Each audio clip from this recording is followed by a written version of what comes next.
Hola, ¿cómo están? Soy Iván Carrillo. Bienvenidos al noticiero científico y cultural iberoamericano NSC, un espacio de la Asociación de Televisiones Educativas y Culturales Iberoamericanas, ATEI, que también está a su alcance en una de las plataformas más grandes del mundo, Dailymotion, para difundir la ciencia y la cultura en la región latinoamericana. El cambio climático es el mayor desafío de nuestro tiempo. Así lo han afirmado líderes de todo el mundo ante la ola de fenómenos climatológicos que impactan negativamente en nuestras vidas. Combatirlo implica acelerar la implementación del Acuerdo de París e implementar políticas que involucren a países, empresas, ciudades y sociedad civil para lograr los objetivos de desarrollo del milenio. La mayoría de los peligros naturales que afectaron durante 2018 a casi 62 millones de personas en el mundo estuvieron asociados con fenómenos meteorológicos y climáticos extremos, advirtió la Organización Meteorológica Mundial. De acuerdo con la 25ª edición de la Declaración de la Organización sobre el Estado del Clima Mundial, correspondiente a 2018, las inundaciones continuaron como el fenómeno con mayor número de afectados, más de 35 millones de personas. Los datos del informe se obtuvieron tras el análisis de 281 fenómenos registrados por el Centro de Investigación de la Epidemiología de los Desastres y por la Estrategia Internacional de las Naciones Unidas para la Reducción de los Desastres. La OMM señaló que los huracanes Florence y Michael fueron 2 de los 14 desastres que se produjeron el año pasado en Estados Unidos, donde dejaron daños por $49,000 millones y más de 100,000 muertos, mientras que el tifón Mangkhut, que azotó a Filipinas, Hong Kong y China, afectó a más de 2.4 millones de personas y dejó alrededor de 134 muertos. El reporte se refirió además a las más de 1.600 muertes en Europa, Japón y Estados Unidos, que estuvieron relacionadas a las intensas olas de calor y a los incendios forestales. En el último país, estos desastres causaron daños materiales por un valor de casi $24,000 millones. Notimex.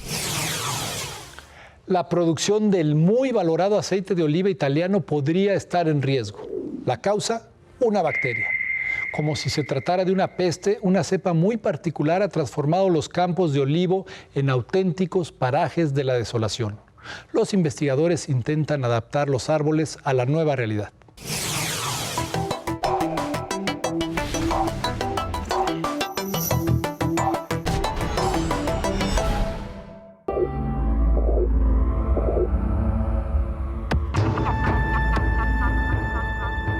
$4,000 olivos crecían en esta tierra, propiedad durante casi 5 siglos de la misma familia de productores italianos de aceite de oliva. De repente, una bacteria llamada Xylella fastidiosa comenzó a secar los árboles. Mi producción se ha desplomado cerca del 80% en tan solo 3 años. Esta enfermedad ha destruido completamente el paisaje y nuestro sistema de producción. Cualquier posible recuperación será muy lenta. La plantación, en ruinas, es ahora un campo experimental para investigadores y estudiosos de Europa, África del Norte, Oriente Medio y también Irán. Participan en un proyecto de investigación europeo destinado a establecer herramientas de diagnóstico temprano y compartir conocimientos para abordar mejor el problema. Cuanto antes se pueda identificar la enfermedad, más garantías tendremos de combatirla, así que esto es lo primero que estamos haciendo. Lo segundo es compartir el conocimiento científico, porque esta lucha contra la enfermedad debe ser multidisciplinaria. Debemos combatirla, además, utilizando herramientas provenientes de los campos de la sociología, la economía y la biotecnología.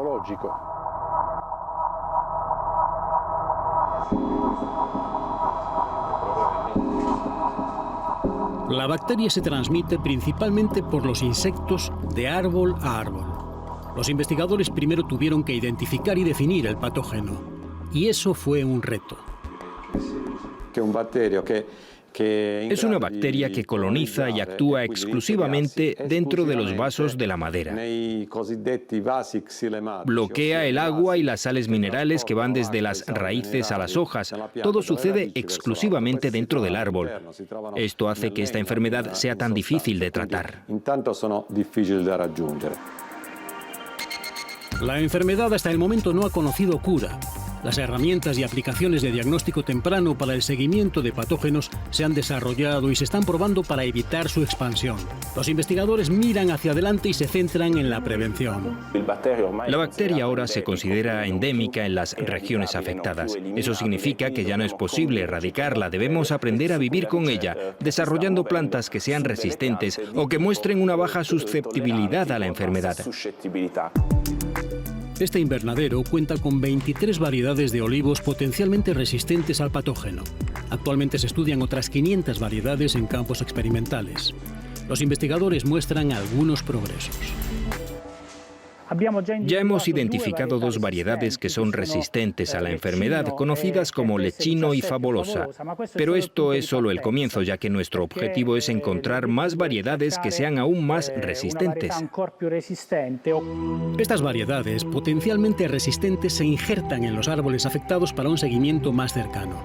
Los productores locales de aceite de oliva esperan que esta investigación les ayude. Está claro que necesitamos aumentar la biodiversidad. Tenemos que pensar en otras variedades de olivos. Esto ayudará a crear una zona de amortiguamiento y una barrera natural que podría garantizarnos un futuro mejor.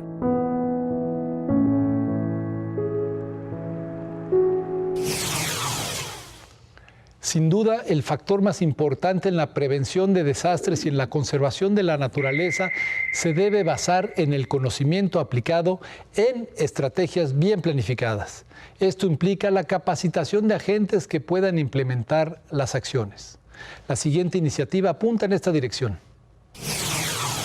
La Universitat Politécnica de Valencia contribuye en la formación de los futuros cuadros del Servicio Forestal Indio, una formación que les permite a los funcionarios conocer nuevas realidades del mundo forestal y ampliar sus horizontes. Hasta ahora este proceso formativo final de su carrera ya como funcionarios del Servicio Forestal Indio, dentro de la Academia Forestal para toda India de Indira Gandhi, han venido haciendo ese tipo de estancias formativas de 15 días, tanto prácticas como teóricas en Finlandia, y por un lado las jornadas, las generaciones anuales van creciendo. Ahora eran al principio 50, 60, ahora son 100 y por lo tanto no se pueden llevar a un único lugar, es inoperativo. En 2017 se incluyó a España en la organización de la estancia formativa y con esta elección la UPV fue designada responsable del proyecto. Buscamos a los mejores profesores de la UPV que además tengan capacidad docente en inglés, obviamente,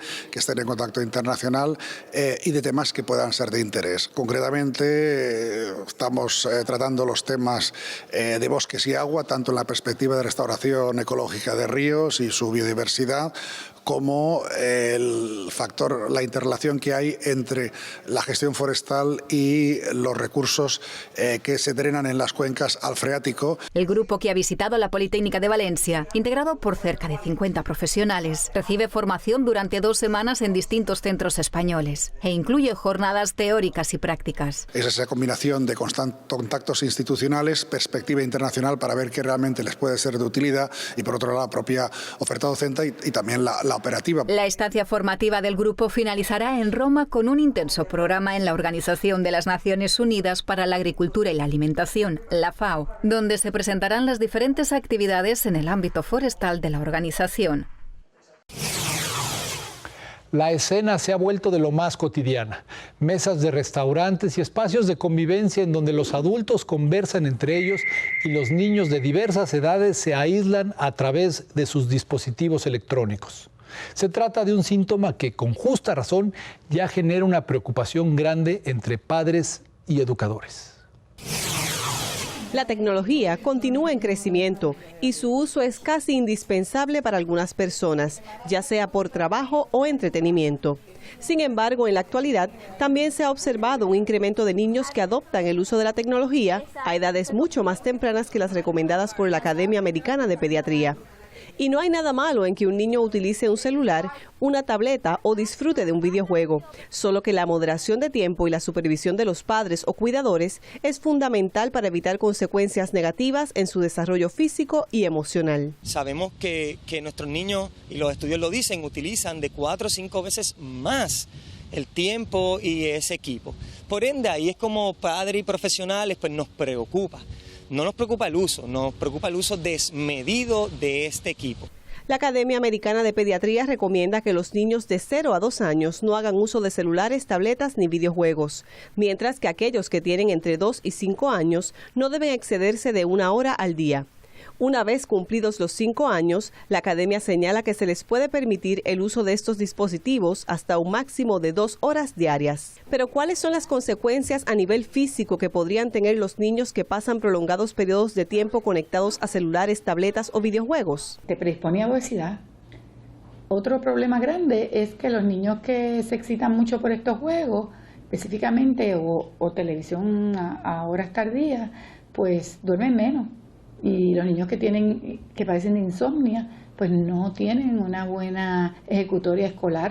Así que puede afectar su ejecutoria escolar, su aprovechamiento académico por estar viendo televisión a horas altas de la noche o estar hablando por el videochat, etcétera. En realidad, hay que limitarlo si queremos evitar estas complicaciones. Otro aspecto a cuidar es la capacidad de socialización del menor. La socialización es vital. O sea, cómo es que tú crías a un niño, en qué forma le inculcas los valores, en qué forma le enseñas a qué responder y cómo responder, es fundamental en el diario vivir. En el caso de los videojuegos, en el que los menores interactúan entre ellos a través de la pantalla, el doctor Rodríguez Gómez explicó. Socializa un padre, una madre o los individuos que están asignados en su relación familiar. ¿Okay? El videojuego no puede sustituir eso. Sabemos que el niño se desarrolla más avanzado y más todas sus destrezas, las sociales, las motoras, las cognitivas, cuando está haciendo ejercicio, cuando está interactuando y cuando está en sumo en estos medios ambientes como la playa, los bosques, los parques, todas estas áreas que son muy terapéuticas para los jóvenes. Los niños necesitan estar en contacto con la naturaleza, ya que este es el entorno donde exploran y experimentan sensaciones que son fundamentales para su desarrollo físico y emocional, y este entorno no debe ser sustituido por la tecnología. Para Noticias 360, Zoraida Asad Sánchez. Está usted viendo NSC. Síganos en nuestras redes sociales, Dailymotion, Facebook, Twitter e Instagram. Somos NSC Iberoamérica.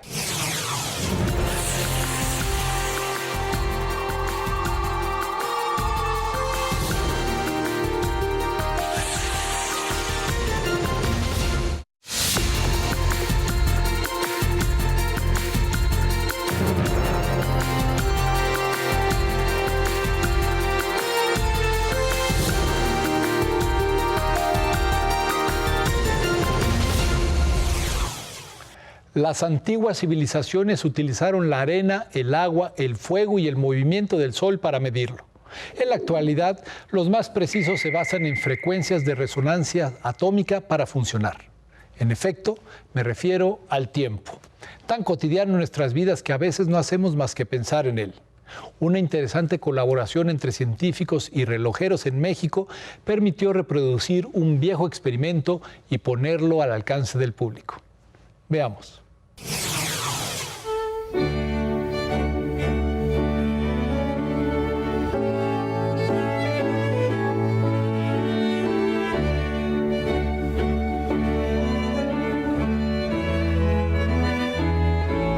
Este museo abrió sus puertas el 14 de noviembre de 1993. Es muy importante porque ahí se puede ver en una forma cronológica la medición del tiempo. La medición del tiempo y cómo lo ha hecho el hombre a través de los años. Relojes de pared, relojes de fuego, relojes de arena, en fin, podemos ver desde relojes que son clepsidras o ladronas de agua de 1500 años antes de Cristo hasta llegar a los relojes de cuarzo, pasando por diferentes tipos de relojes. Evidentemente lo más importante de este museo es el primer reloj que fabricó mi abuelo, el señor Alberto Olvera Hernández, hace más de 100 años. Es el primer reloj monumental que se hizo en América Latina.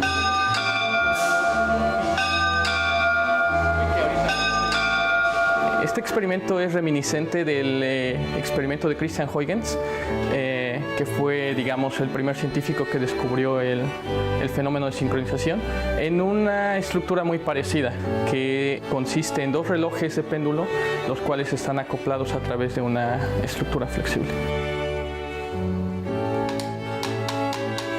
Este experimento, digamos que es una versión simplificada del experimento de los relojes del Museo de Zacatlán. La idea es que los metrónomos se van a inicializar en cualquier posición y después de un cierto tiempo van a converger a un movimiento sincronizado, así como en los relojes del museo. La clave o donde hay que poner atención es en esta parte de aquí, porque es donde está el acoplamiento y es donde los sistemas van a transferir energía entre sí.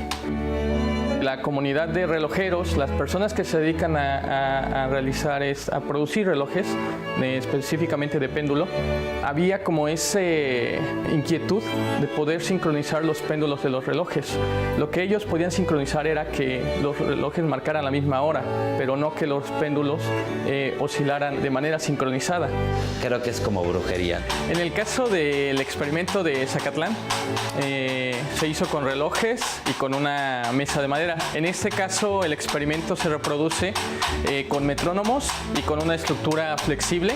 Ese querer demostrar lo científico a la realidad y exponerlo a la sociedad, para mí es lo más importante.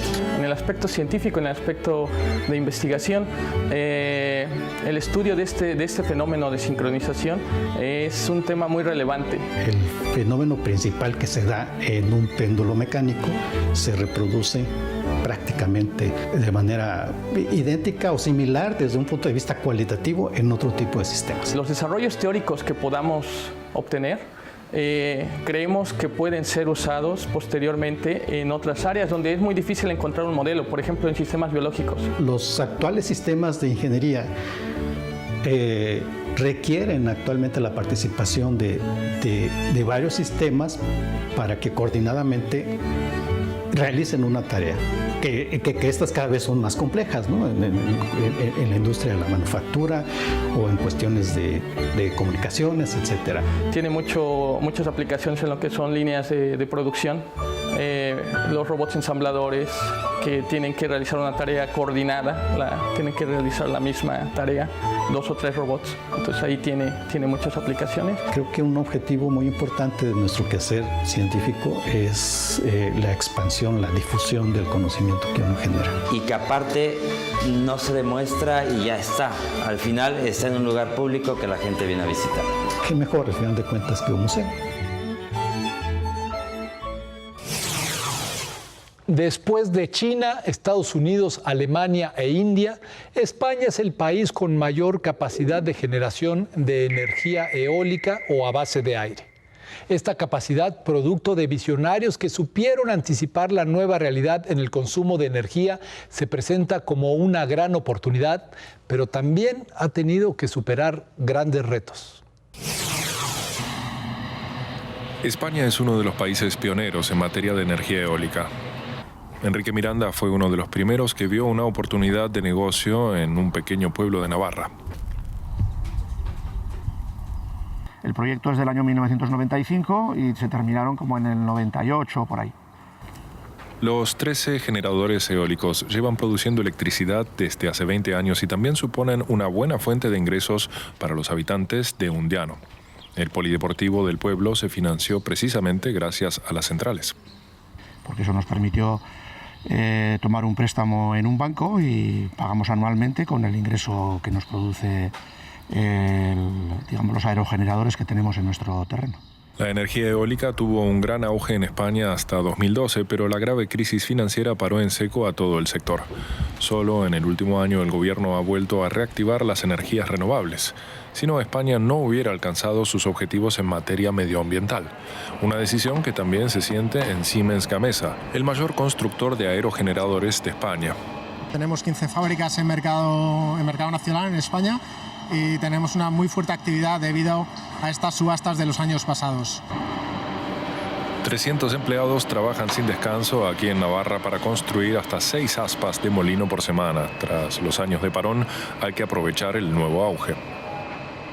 España afronta un reto en este año que es instalar toda la potencia eólica subastada en los años anteriores con unas fechas concretas. A final de este año prácticamente debemos instalar alrededor de 3.000 megavatios. Este sector cuenta con más de 20.000 trabajadores en España. La energía eólica supone el 20% de la energía total del país. Todo apunta a que el sector seguirá creciendo a largo plazo. Para llegar a los objetivos ambiciosos que se plantean, deberíamos instalar 50.000 megavatios más eólicos en España. Enrique Miranda está convencido de que la energía eólica es buena para su pueblo y para el medio ambiente, aunque también espera que los consorcios eléctricos cumplan con su palabra. Y que admitiéramos este cambio de paisaje. Ellos nos dijeron que iban a cerrar una central térmica que había en Santoña, en Santander. Y bueno, yo creo que aún sigue funcionando. Las promesas nunca se cumplen por lo que se ve. Entre tanto, hay varias centrales térmicas de carbón al borde del cierre y eso supone que pronto habrá más molinos de viento y parques solares en el paisaje español. Ya lo sabemos, en el imaginario internacional, Brasil es todo fútbol y carnaval. Pero las profundas raíces históricas del país suramericano lo convierten en toda una potencia cultural, incluso cuando hablamos de vino. La tradición vitivinícola fue importada por los portugueses y alemanes inmigrantes en el siglo XIX y consolidada por los italianos que aportaron técnicas y diversas cepas de uva. Reviviendo una tradición portuguesa del siglo XIX, el vinicultor brasileño Libardo Sacchi entierra 600 botellas de vino el tercer sábado de cada mes. Apasionado por esa historia, paso a revivirla. ¿De qué forma? Enterrando una parte de mi producción. Cuando Napoleón y las tropas francesas invadieron Portugal en 1807, los propietarios de las bodegas en las regiones de Trás-os-Montes y Beira Alta ocultaron la mayoría de los objetos de valor para evitar el robo y el saqueo. Las botellas de vino figuraban como uno de esos bienes más apreciados. Con esa historia en la espalda, Sacchi creó hace 12 años la Quinta de Olivardo, que recibe todos los fines de semana 5.000 visitantes que pasean por las vides y la bodega. En la época de cosecha, entre enero y febrero, los turistas pueden participar en el proceso de cosecha y pisado de las uvas, seguidas del entierro de las botellas que ya pasaron por la fermentación en el barril de roble de 10 meses. El entierro pasa entonces a seducir al visitante, que tendrá derecho a una botella numerada y asumirá el compromiso de volver 6 meses después, en la fiesta de San Martín, para desenterrar su propio vino. Si bien la producción artesanal de la Quinta es de apenas 20.000 litros por año, que es un volumen que produce en una sola hora una grande explotación vinícola, Sacchi asegura que su intención no es masificar el producto. Mi vino es consumido aquí. Es diferente de una gran empresa que tiene que abastecer el mercado. Así que una de las diferencias es hacer en pequeña cantidad. Otra es el valor de la historia que uno agrega en la bebida. En la ciudad de São Roque, cuyos primeros viñedos datan del siglo XVII, la producción se extiende a 307 kilómetros de área y cuenta con una población de 90.000 habitantes dedicados al segmento del vino. ¿Qué le parecería obtener una medalla olímpica en danza callejera? No queda duda de que esta expresión urbana requiere de grandes habilidades físicas y un arduo entrenamiento. ¿Pero puede ser considerada un deporte? ¿Usted qué piensa?